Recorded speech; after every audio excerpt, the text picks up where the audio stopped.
The Anderson Medical Research Center had never seemed so cold as it did that rainy Tuesday morning, watching security escort me from the building. 5 years of research, countless sleepless nights, and a theory that could change everything, all dismissed as wasteful and delusional. Dr. Chin, Dr. Margaret Walsh called from the lobby doors, her voice dripping with false concern. "Don't make this harder than it needs to be. Your funding is gone, your lab is reassigned, and your theories," she smirked. "Well, let's just say the board was very clear about their opinion of your work." I clutched my box of personal items closer, feeling the weight of my research laptop and sigh. They'd let me keep it, thinking all my data was already backed up to their servers. They were wrong. My name is Dr. Sarah Chin, and until today, I was a leading cancer researcher at one of America's most prestigious medical institutions. But I committed the cardinal sin of medical research. I questioned the established paradigm. "At least let me show you the latest trial results," I pleaded. "The protein markers are enough." Dr. Walsh's voice sharpened. "Your obsession with these alternative pathways is embarrassing. Real scientists follow the evidence, not wild hunches about cellular behavior." If she only knew what the evidence really showed. Thunder rumbled overhead as I walked to my car, my mind racing back to how this all started. 3 years ago, I'd noticed something odd in my cancer treatment trials, a pattern that shouldn't exist according to current medical understanding. A subset of patients was responding to treatment in ways that defied conventional oncology. But it wasn't just random variation. There was a pattern, a hidden pathway in how cancer cells evolved and adapted. One that, if understood properly, could revolutionize how we approach treatment. My phone buzzed, a text from Tom Jong in the lab. "They're already clearing out your space. Walsh is telling everyone you had a breakdown." But I saved copies of everything before they wiped the servers. Good old Tom, he'd been my research assistant for 2 years, the only other person who'd seen the full data and understood its implications. "The secure server?" I texted back. "Untouched. They don't know it exists." I smiled, thinking of the private research server we'd set up months ago, anticipating this day might come. Walsh and the board thought they'd seized all my research data. They had no idea that the most important findings were safely encrypted and stored elsewhere. The thing about cancer research is that it's not just about the science. It's about funding, reputations, and established methodologies. Question those, and you become a threat. I learned that lesson 3 months ago when I first presented my preliminary findings to the board. "This is nonsense," Walsh had declared, not even bothering to hide her disdain. "You're suggesting that everything we know about cancer cell evolution is incomplete." "Not incomplete," I corrected, "just viewed through the wrong lens. The traditional model misses crucial adaptive behaviors. Look at these response patterns." But they hadn't wanted to look. Traditional cancer research brought in millions in funding. My approach threatened that comfortable paradigm.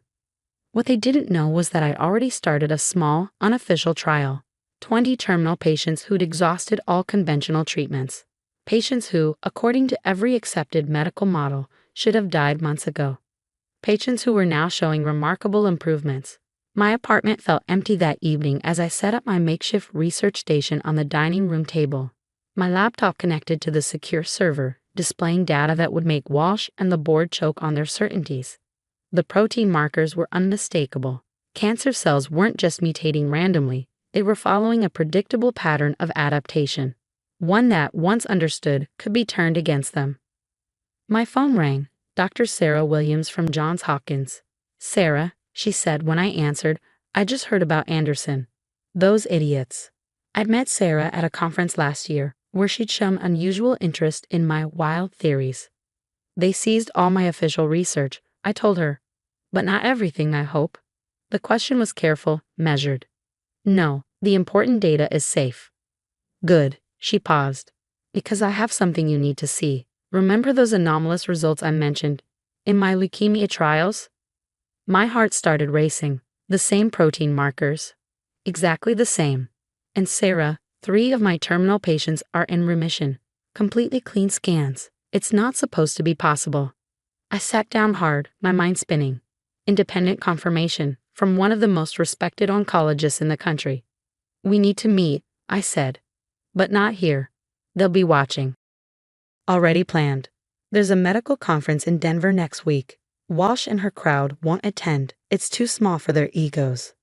But there's someone you need to meet. He's been running similar trials in Stockholm. I glanced at my screen, where patient data showed the impossible terminal cancer patients recovering through a treatment protocol that, according to Walsh and the board, was worthless. Send me the details. Already did. And Sarah? Bring everything. It's time to show the world what they dismissed. After hanging up, I dove back into the data. The pattern was becoming clearer with each analysis. Cancer cells didn't just mutate to resist treatment, they followed predictable evolutionary pathways. Understanding those pathways was the key to defeating them. My phone buzzed again. A message from one of my trial patients. Dr. Chen, my latest scan. The tumors are shrinking. The doctors can't explain it. What you did, you saved my life. I thought of Walsh and the board, so certain in their dismissal. They called my research worthless, my theories delusional. They tried to bury discoveries that could save millions, all to protect their funding and reputations. But they'd made one crucial mistake. They thought stopping official trials would end the research. They didn't realize that 20 patients were already proving them wrong. That doctors like Sarah Williams were seeing the same patterns. That somewhere in Stockholm, more evidence was mounting. Tomorrow, I'd book my flight to Denver. In 1 week, everything would change. But first, I had data to analyze. Because while Walsh and her colleagues were writing me off as a failed researcher, patients were living who should have died. And their survival told a story that would shake the foundations of cancer treatment. The rain pounded against my windows as I worked through the night, each data point adding to a picture that was becoming impossible to dismiss. I thought of my mother, lost to cancer 10 years ago because conventional treatments failed her. Sometimes, she told me near the end, the biggest breakthroughs come from the ideas everyone else rejects. She was right, and soon the world would understand why. Part 2. The Paradigm Shift. The Denver Medical Research Conference looked unimpressive from the outside, a modest hotel conference center far from the glamorous venues where Walsh and her colleagues preferred to present. But as I walked into the basement meeting room, I knew this was where real science was happening. Dr. Chen. Dr. Eric Larson from Stockholm approached, hand extended.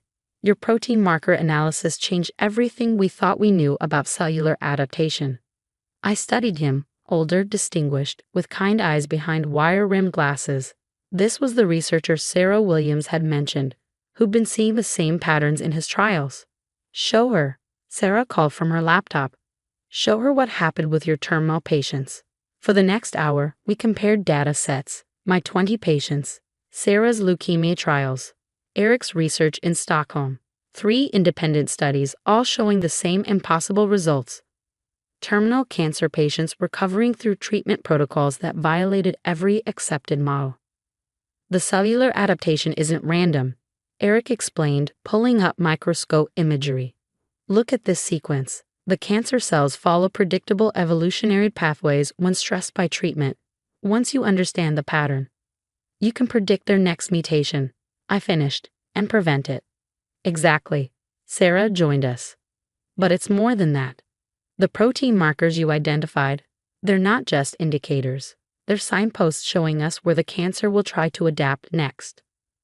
My hands trembled as I pulled up my latest analysis. It's like they're following an evolutionary program. One that conventional treatment actually triggers, making the cancer stronger. But if we interrupt that program, Eric smiled. We can stop the adaptation before it happens. The implications were staggering. Current cancer treatments often failed because the cancer adapted, becoming resistant. But we'd found a way to predict and prevent that adaptation, to stop cancer from evolving ahead of treatment. My phone buzzed. A message from Tom. Walsh is presenting at Harvard next week, claiming your research was fundamentally flawed. What do you want me to do? I smiled. Nothing. Let her talk. We have bigger plans. Over the next 3 days, we worked around the clock, combining our data sets and refining the treatment protocol. Other researchers joined us. A biochemist from Tokyo, an oncologist from Tel Aviv, a genetic specialist from London. Each brought their own pieces of the puzzle. It's not just one type of cancer, Dr. Yamamoto from Tokyo explained, showing her results. The adaptation patterns are consistent across multiple forms. Breast, lung, leukemia. They all follow these evolutionary pathways. The traditional models missed it, Sarah added, because they were looking for random mutations. Nobody thought to look for patterns in the chaos. On the third day, we presented our combined findings to the conference. The room was packed, not with celebrity researchers or pharmaceutical representatives, but with working oncologists and research scientists, people who cared more about saving lives than protecting paradigms. The data was undeniable. Hundreds of patients across multiple studies, all showing the same patterns. Cancer cells following predictable evolutionary pathways, and most importantly, a treatment protocol that could stop them. My phone rang during a break, a number I didn't recognize. Dr. Chen, this is Dr. James Martinez from the National Cancer Institute. We need to talk about your research, immediately.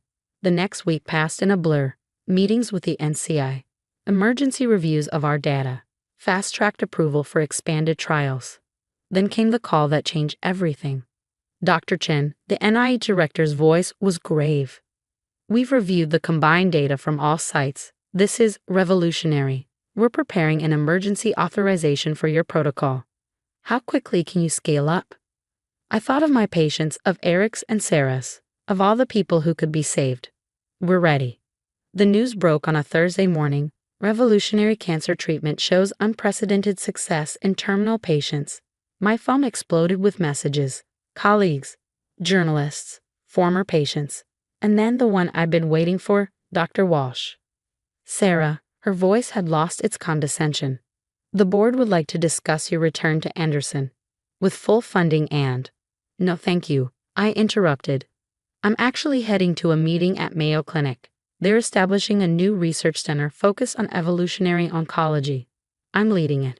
The silence was delicious. The next months were intense. Training oncologists in the new protocol, setting up treatment centers, working with pharmaceutical companies to optimize drug delivery. But the results were beyond our wildest hopes. Terminal patients recovering, stage 4 cancers retreating, success rates that made the medical establishment's heads spin. 1 year after my humiliating exit from Anderson, I stood on stage at the World Medical Congress, presenting our results to thousands of doctors and researchers. Walsh was in the audience. I could see her forced smile as the standing ovation lasted nearly 5 minutes. The paradigm shift in cancer treatment, the WHO director announced, begins today. But the real victory came in smaller moments. The mother of 3, given months to live, now cancer-free and watching her children grow. The elderly professor who'd resigned himself to death, back to teaching and full of life. The young athlete who thought she'd never compete again, preparing for the Olympics. Sarah Williams runs the East Coast Treatment Center now. Eric established a European research hub in Stockholm. Tom leads our data analysis team, ensuring that every new case adds to our understanding. Last week, I received a letter that made me cry. Dear Dr. Chen, 10 years ago, my wife died of cancer because the treatments available couldn't save her. Yesterday, I watched our daughter ring the remission bell at your clinic. You didn't just save her life, you gave our family a future we thought was impossible. Thank you for not giving up when they tried to silence you. Michael Chang. I keep that letter in my office at the new research center. Next to it sits a frame containing my dismissal notice from Anderson, signed by Walsh. Together, they remind me that breakthrough moments often look like failure to those too invested in old ways of thinking. The center itself is different from traditional research facilities. We encourage questioning, exploration, new perspectives. Every researcher is taught to look for patterns in chaos, to challenge assumptions, to follow the evidence even when it leads to uncomfortable places. Walsh retired last month. Her replacement at Anderson is implementing our protocol, though they call it by a different name there. It doesn't matter. What matters is that people are being saved. My mother's picture sits on my desk. Sometimes, when I'm reviewing case files late at night, I imagine telling her about all this, about how her death led to discoveries that are saving thousands, about how sometimes the biggest breakthroughs come from the ideas everyone else rejects. The protein markers we discovered are now standard tests in cancer screening. The evolutionary pathways we map are taught in medical schools. What was once dismissed as worthless research has become the foundation of a new era in cancer treatment. Last month, a young researcher came to me with an unusual pattern she noticed in treatment-resistant cases. The senior staff wanted to dismiss it as anomalous data. Look deeper, I told her. Sometimes the most important discoveries hide in the patterns everyone else ignores. She found something significant, a secondary adaptation pathway we'd missed. Her discovery is already helping us refine the protocol further. The old guard still resists sometimes. Change is hard, especially for those who built careers on previous paradigms. But the results speak for themselves. Every day, patients who would have died under traditional treatments are walking out of hospitals cancer-free. Yesterday, I spoke at a medical school graduation. A student asked what it felt like to be kicked out of my lab that rainy Tuesday morning. It felt like failure, I admitted. But sometimes, what looks like failure is actually the first step toward breakthrough. The important thing is to keep following the evidence, even when everyone tells you you're wrong. The war against cancer isn't over. There are still forms we're struggling to treat, still mysteries to solve. But we've changed the rules of engagement. We've learned to predict cancer's moves, to stop its evolution, to beat it at its own game. And it all started with a worthless theory and the courage to follow it wherever it led.